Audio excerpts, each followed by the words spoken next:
이 11월 한 달은 하나님의 말씀에 대한 성경에 대한 주제를 가지고 함께 말씀을 나누려고 하고 있습니다. 여러분 혹시 성경 읽고 계십니까? 성경을 잘 읽고 계시죠? 이 하나님의 말씀, 이 성경을 우리가 잘 읽는 것이 하나님의 말씀을 살아가는 한 가지 방법이고요. 그러면 성경을 읽고 그것을 또 묵상하며 삶으로 실천하는 일까지 가는 게 우리의 삶에 굉장히 중요한 일입니다.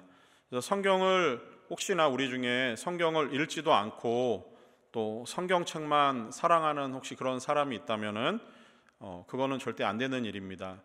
1년이 딱 지나가면서도 한 번도 성경책 한번 펴보지 않고 읽지도 않았던 혹시 우리 성도님들이 계시다면은, 우리 청년들이 있다면은 이 시간 좀 다시 한번 하나님 말씀이 무엇인가를 우리가 돌아보면서 하나님 말씀으로 다시 한번 성경을 손에 붙드는 그런 일들이 있기를 원합니다.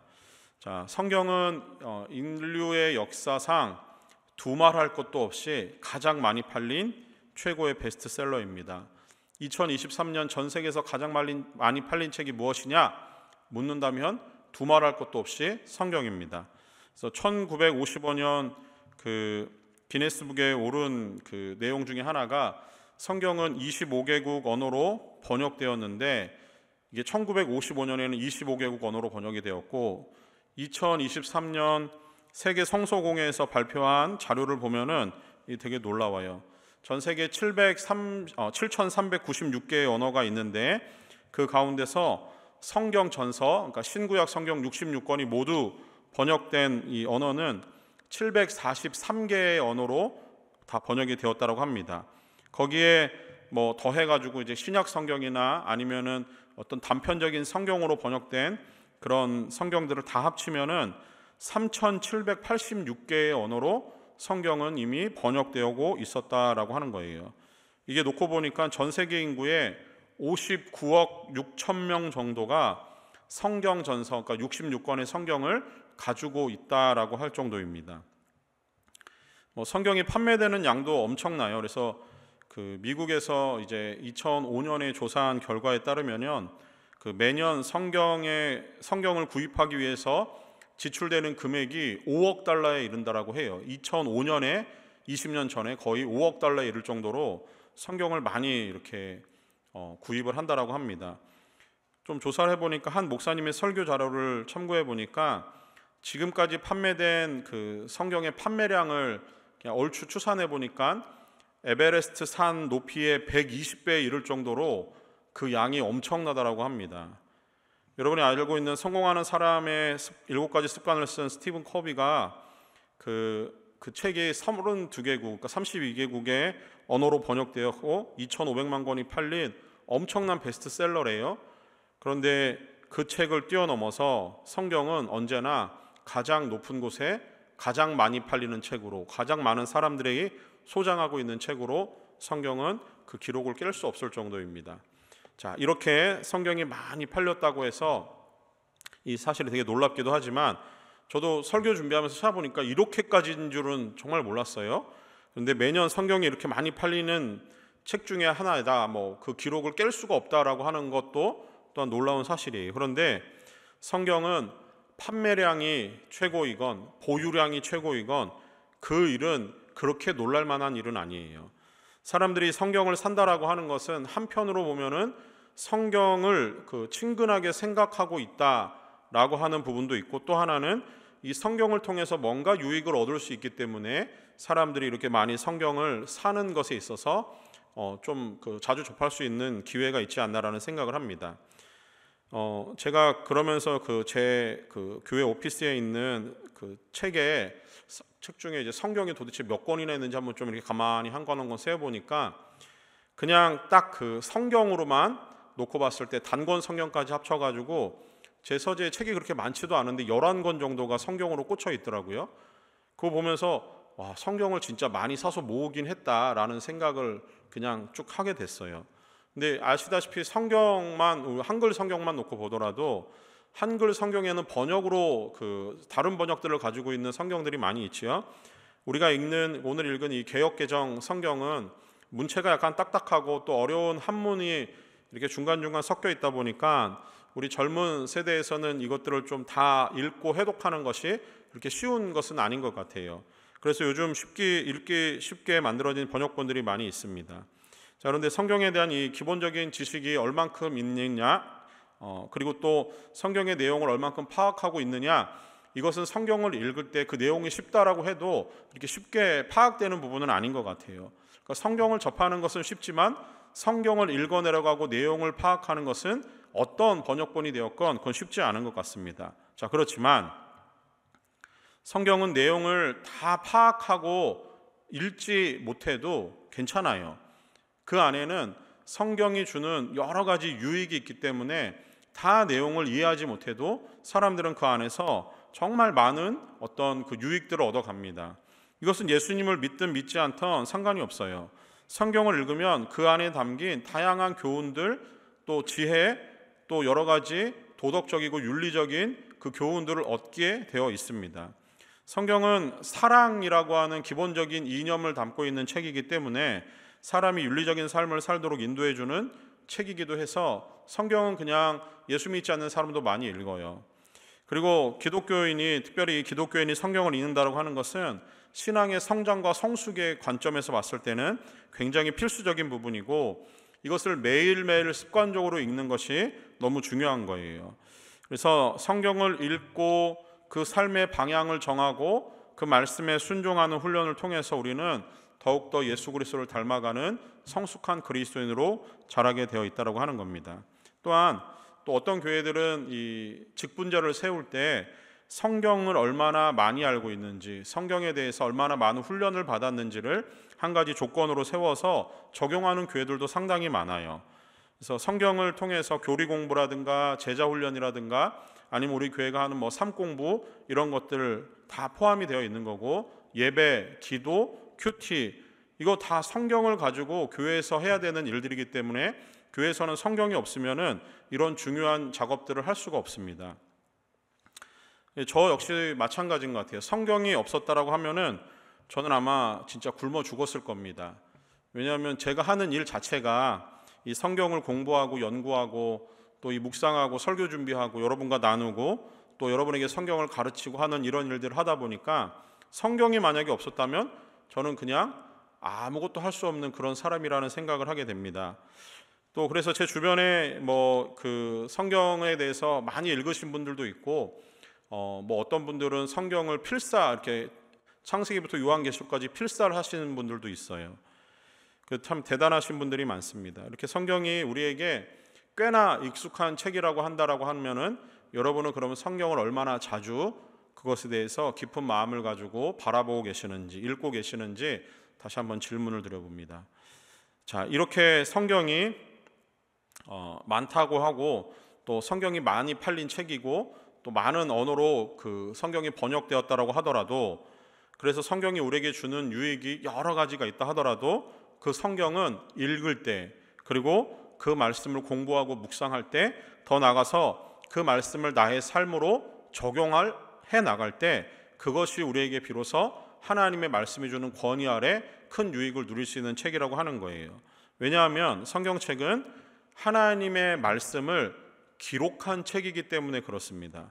성경책에 담긴 하나님의 말씀은 우리가 지난주에 나눴던 디모데후서 3장 16절 말씀처럼 하나님의 영감으로 기록된 것이기 때문에 여기 안에는 하나님의 생명이 담겨 있고, 또 능히 이 책을 통해서 하나님은 구원에 이르는 지혜를 모든 사람에게 줄 수 있는 하나님의 지혜가 담겨 있는 책입니다. 그래서 성경책은 어떤 책장에 꽂아놓고 장식용으로 보는 게 아니라 그것이 빛을 내기 위해서는 그것을 읽고 마음에 담고 삶으로 살아내는 그 삶을 통해서 하나님의 진정한 구원의 능력이 읽을 때 나타난다라고 하는 거예요. 자, 그 말씀을 조금 기억을 하면서 오늘 본문의 말씀을 통해서 보니까 요시야 왕 때 있었던 일이 오늘 본문에 기록되어 있습니다. 요시야 왕의 그 선대 왕이었던 므낫세 왕은 그 북이스라엘을 멸망시킨 아수르 앞에서 스스로를 속국으로 자처하면서 그 아수르의 조공을 바치고 여호와의 신앙을 버린 아주 악독한 왕이었어요. 그는 그 종교 정책으로 여러 가지 혼합 정책을 사용하면서 이방의 더러운 우상들을 남유다로 끌어들이는 아주 추악한 왕이었습니다. 그래서 하나님의 성전을 우상의 제사를 드리는 제사터로 만들어버린 왕이었어요. 그래서 므낫세와 그 다음 왕인 아몬의 통치 기간은 이 남유다의 역사상 가장 불행하고 불운한, 그래서 하나님을 버리고 떠난 최악의 시기였습니다. 특히 이 악독한 왕이 무려 55년이라는, 므낫세 왕이 55년이라는 긴 세월 동안 통치를 하다 보니까 하나님의 성전은 그 기간 동안에 처참하게 망가졌고, 하나님의 율법책도 이방 종교를 숭배하는 그 어떤 제사에 밀려서 아무도 그 율법책을 찾지 않는 암울한 시대를 맞이하게 되었습니다. 결국 이 나라 자체가, 유다 왕국 자체가 이제 그 패망을 향해서 나라가 망하는 길로 접어들고 있는 그런 시점이었어요. 자, 그런 상황에서 요시야라고 하는 왕이 8살에 아주 어린 나이에 왕위에 올라가게 됩니다. 그는 그의 아버지 또 그 선대 왕들의 악행을 보고 자랐을 거예요. 그러나 그가 정확하게 어떤 신앙 교육을 받고 자랐는지는 알 수 없으나 유다 왕국은 이 요시야 왕을 기점으로 해서 새로운 종교 개혁을 일으키게 됩니다. 그래서 열왕기를 기록한 이 열왕들의 역사를 기록한 열왕기 상하를 보면은 여호와 보시기에 다윗과 같이 정직히 행하였다라고 하는 평가를 내리는 왕이 두 왕이 있는데 그 중에 한 왕이 이 요시야 왕이에요. 그만큼 요시야는 하나님 앞에서 정직하고 성실히 하나님의 말씀을 따라서 그가 왕으로서의 역할을 감당했다라고 하는 겁니다. 선대 왕들이 따라가던 우상 숭배의 모든 그 악행들을 버리고 그것들을 떠나서 여호와의 성전을 수리하는 일이 오늘 말씀 가운데 나오죠. 그래서 성도님들이 모아오신 백성들이 모은 그 헌금을 가지고 성전을 수리하는 일에 사용을 하고요. 그 수리하는 일이 있음과 동시에 이 요시야 왕은 잃어버렸던 유월절을 다시 회복하는 왕입니다. 그가 통치하던 기간 31년이라는 기간 동안 유다 왕국은 강력한 요시야의 종교 개혁으로 인해서 다시금 여호와의 신앙을 회복하는 길로 접어들었던 시기였습니다. 자, 그렇게 하나님은 이 므낫세와 아몬에 의해서 망가져버린 그 유다 왕국에 대해서 이제 하나님이 멸망하시겠다라고 하는 예고를 거둬들이시고 요시야의 종교 개혁을 통해서 하나님은 멸망 계획을 일단은 미루어 두시는 그런 일들이 일어나게 되었어요. 자, 그런데 이 하나님이 이렇게 망가져버린 유다 왕국을 회복하실 계획을 요시야를 태어나는 그 순간 하나님이 계획하신 게 아니라 이미 하나님은 이 모든 이 남유다의 역사를 한눈에 바라보시는 관점 안에서 요시야 왕의 출생에 대해서는 이미 300년 전에 예언했던 부분이 있습니다. 이게 열왕기상 13장 2절 말씀에 있는데요. 자막을 한번 띄워줘 보시면요. 이렇게 기록을 합니다. 하나님의 사람이 제단을 향하여 여호와의 말씀으로 외쳐 이르되 제단아 제단아 여호와께서 이와 같이 말씀하시기를 다윗의 집에 요시야라 이름하는 아들을 낳으리니 그가 내 위에 분향하는 산당 제사장을 내 위에서 제물로 바칠 것이요 또 사람의 뼈를 내 위에서 사르리라 하셨느니라 하고 이렇게 나와요. 이게 이미 요시야 왕이 태어나기 300년 전에 예언되는 하나님의 사람이라고 하는 이 사람이 예언하는 부분입니다. 자, 이렇게 놓고 보니까 하나님께서 이미 그 남유다의 이 어떤 멸망을 향해서 가는 길 앞에 있어서 하나님이 요시야라고 하는 중요한 인물 하나를 예비해 두셨고 이 인물을 통해서 하나님은 새롭게 하실 계획들을 이미 계획하고 계셨다라고 하는 거예요.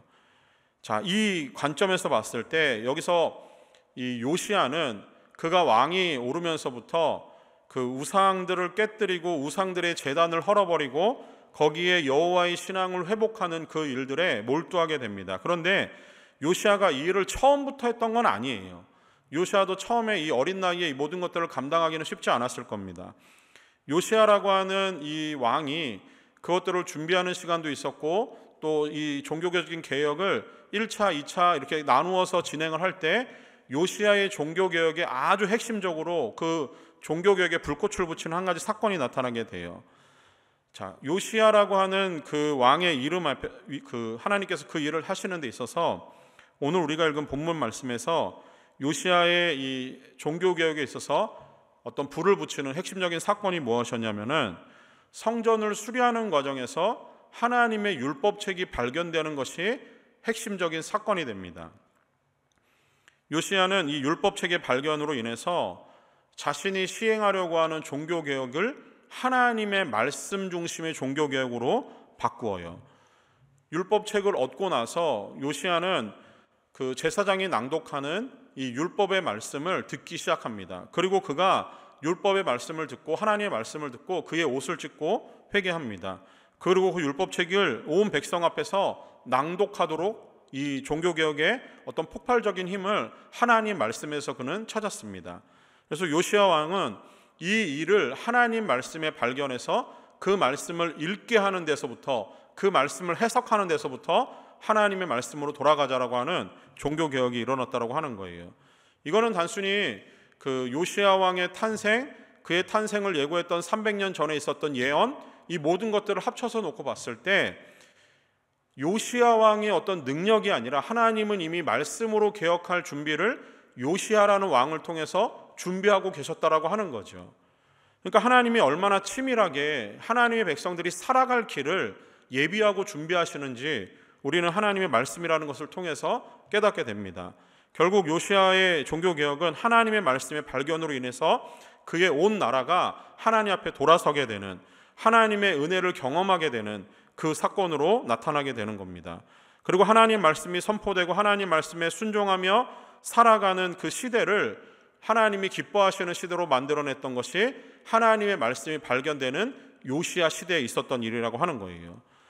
근데 여기서 한 가지 우리가 좀 생각해 볼 것은, 하나님이 이스라엘에게 왕을, 남유다의 왕을 세우시는 분은 하나님이셨는데, 하나님이 왕을 세우시면서 기대하는 바가 무엇이었냐면은 하나님이 기뻐하시는 시대를 만들고 싶어 했거든요. 그래서 왕은 언제나 하나님이 기뻐하시는 방향으로 하나님의 뜻을 물으며 그 나라의 정체를 펼치고 백성들을 돌봐야 되는 일들을 했어야 되는 거예요. 그런데 그동안 그것을 못했을 때 하나님이 요시야의 손에 율법책을 쥐어주면서 하나님의 말씀으로 그가 다시 한번 하나님이 기뻐하시는 시대를 만들어갈 수 있었다라고 하는 거죠. 그래서 하나님의 백성이 하나님의 말씀에 귀를 기울이는 것, 그리고 하나님의 말씀을 듣고 순종하는 것, 그것이 진짜 하나님의 백성의 삶이라고 하는 겁니다. 만약에 하나님의 백성임을 스스로 고백하고 인정하고 살면서도 하나님의 말씀과 전혀 상관없이 살아가고 있는 그러한 삶이 있다라고 한다면 그거는 모순되고 말이 되지 않는 삶이라고 하는 거예요. 만약에 하나님의 백성임을 스스로 고백하면서 하나님 말씀에서 동떨어진 삶을 살고 있다라고 하면은 그 사람은 둘 중에 하나입니다. 그는 사기꾼이거나 아니면 그는 하나님을 배신한 배신자입니다. 여러분은 도대체 하나님의 말씀을 어떻게 바라보고 어떤 부류에 속하여 살아가고 계신가요? 하나님의 말씀에 귀를 기울이고 하나님의 말씀에 순종하며 살아가는 진짜 하나님의 백성이십니까? 아니면 하나님의 백성이 아니면서 하나님의 백성이라고 거짓말하는 사기꾼이십니까? 그도 아니면 하나님의 백성이면서 하나님의 말씀과 상관없이 살아가는 배교자요 배신자로 살아가고 계십니까? 여러분은 도대체 어느 부류에 속하여 계십니까? 우리 스스로에게 한번 질문해 보십시오. 세계 기독교 역사상 한국의 복음이 전파되는 이 과정을 조금 설명해 보면은 굉장히 흥미로운 일들이 있습니다.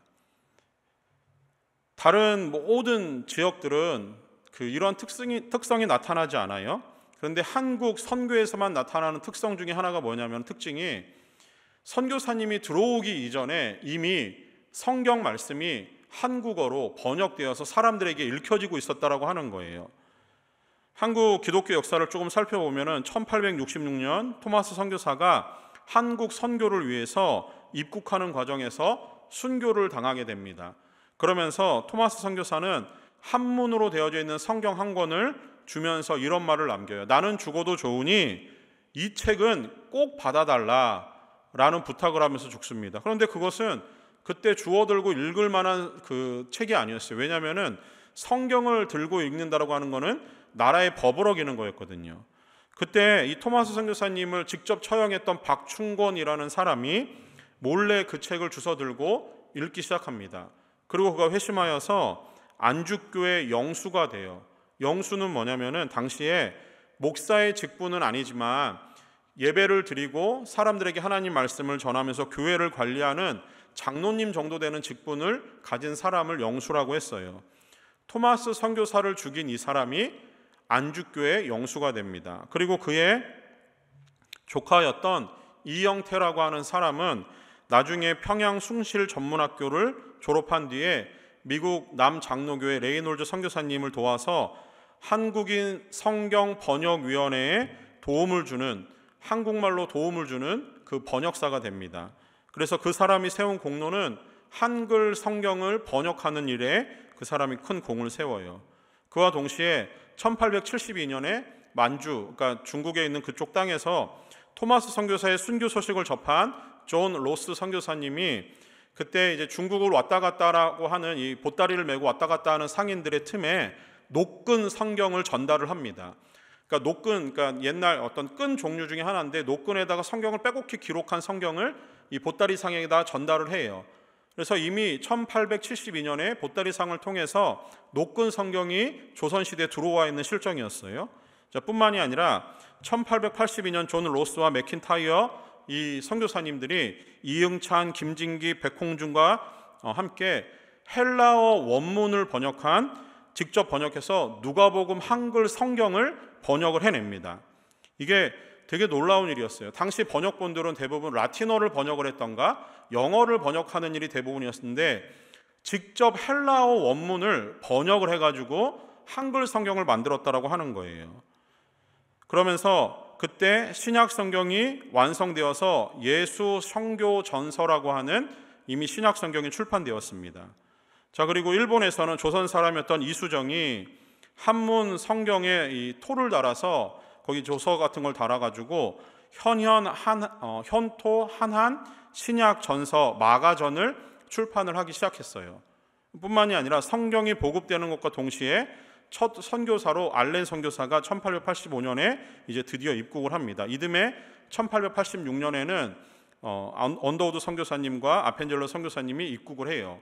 좀 정리해 보면은 역사적으로 성경이 먼저 한국 땅에 들어와 있었고 그 이후에 선교사님이 들어오는 과정을 이 한국 기독교 역사가 설명을 하고 있습니다. 자, 한국은 하나님께서 이러한 은혜를 주신 곳이었어요. 성경이 이미 번역되게 하시고 선교사님들이 들어오게 하는 아주 특별한 은혜가 한국 땅에 있었습니다. 세계 선교 역사에도 어디에서도 선교사님보다 성경이 먼저 번역된 곳은 그 전례가 없었고 그 성경 번역이 그렇게 쉽게 이루어지는 과정은 아니에요. 이는 다 하나님께서 우리 민족과 또 교회를 사랑하신 어떤 하나님의 특별한 은혜 때문에 이게 가능한 일이었습니다. 또 여기에는 어떤 하나의 그 우연과 같은 일들이 하나 벌어져요. 우리가 하나님께서 이런 은혜를 주실 수 있었던 은혜는 이미 조선시대 때 유교라고 하는 문화 속에서 가능한 일이었습니다. 유교라고 하는 문화는 그 경전, 그들이 갖고 있는 책을 굉장히 사랑하는 문화였어요. 그러다 보니까 어려서부터 책을 소중하게 여기는 그런 민족이 우리 한국 민족이었습니다. 그래서 자연스럽게 성경전서가 들어왔을 때 책을 사랑하는 마음 때문에 하나님의 말씀을 아끼며 읽고 그 말씀대로 살려고 몸부림치는 그 일들이 삶 속에서 일어나고 있었던 시점입니다. 자, 뿐만 아니라 1446년 세종대왕이 훈민정음을 만들어서 반포해요. 사람들에게 알립니다. 자, 그런데 그것이 처음에는 많은 반대 때문에 그 사람들에게 한글이 사용되지 않았어요. 그러다가 1894년에서 95년, 96년 이 근경에 갑오경장이라고 하는 개혁운동이 일어나게 돼요. 그래서 신문물을 받아들이면서 그때야 비로소 이 한글이 모든 사람에게 통용되는 그런 언어로 사용이 되는 겁니다. 무려 450년 동안 묵혀있던 한글이 비로소 많은 사람들에게 그 보급이 되고 그 과정에서 성경 보급과 함께 한글이 보급되면서 사람들은 그 자신의 나라의 글자 한글로 하나님의 말씀을 읽기 시작하는 일들이 우연처럼 같이 번지고 있었다라고 하는 거예요. 하나님은 우리나라를 사랑하셔서 이 조국 대한민국을 너무 사랑하셔서 이러한 일들을 하나님의 전적인 은혜 가운데 역사를 만들고 계셨다라고 하는 부분입니다. 이게 하나님이 마치 어떤 시간들을 조율해 나가시듯이 하나님이 이 일을 이렇게 만들어 가셨다라고 하는 거예요. 사랑하는 청년 여러분, 우리가 하나님의 말씀인 이 성경을 우리는 그래서 더욱더 사랑해야 됩니다. 성경을 통해서 요시야 왕은 그의 종교개혁을 일으켰고, 그가 하나님의 말씀을 발견하고 읽는 순간 그 마음에 하나님이 주시는 뜨거운 마음으로 그가 돌아서야겠다라는 마음이 생겼고, 종교개혁은 그때부터 불타오르기 시작했습니다. 우리가 추구하는 칼빈주의 개혁교회는 그 종교개혁의 세 가지 모토를 가지고 종교개혁을 시작합니다.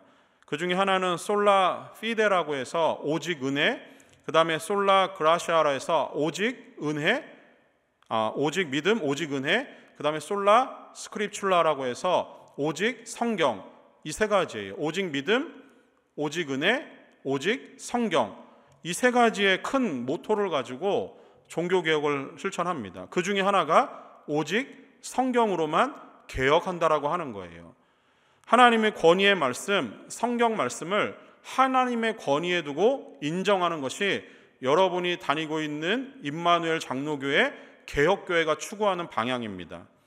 사람의 삶을 변화시키고 구원을 이르게 하는 능력은 오직 하나님의 말씀으로만 가능한 일이에요. 요시야의 손에 들려졌던 하나님의 말씀이 그 시대를 하나님께로 돌아서게 하는 가장 강력한 힘이고 원동력으로 작동을 하는 겁니다.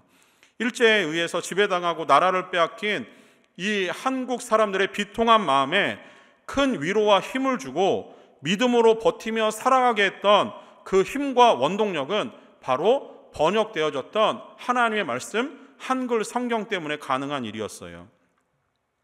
하나님의 말씀이 역사하는 곳에는 언제나 사람이 감당할 수 없는 크고 놀라운 부흥의 역사가 일어났습니다. 하나님의 말씀으로 인해서 사람이 변하고 가정이 변하고 사회가 바뀌고 나라 전체가 변하게 되는 일이 생기는 겁니다. 하나님의 말씀에 감동된 사람들이 복음을 두고 세계 곳곳으로 흩어져서 그들에게, 그곳 사람들에게 하나님의 말씀을 전하고 하나님의 구원의 역사를 그 땅 가운데서 만들어가게 되는 것이 하나님의 말씀이 있기 때문입니다.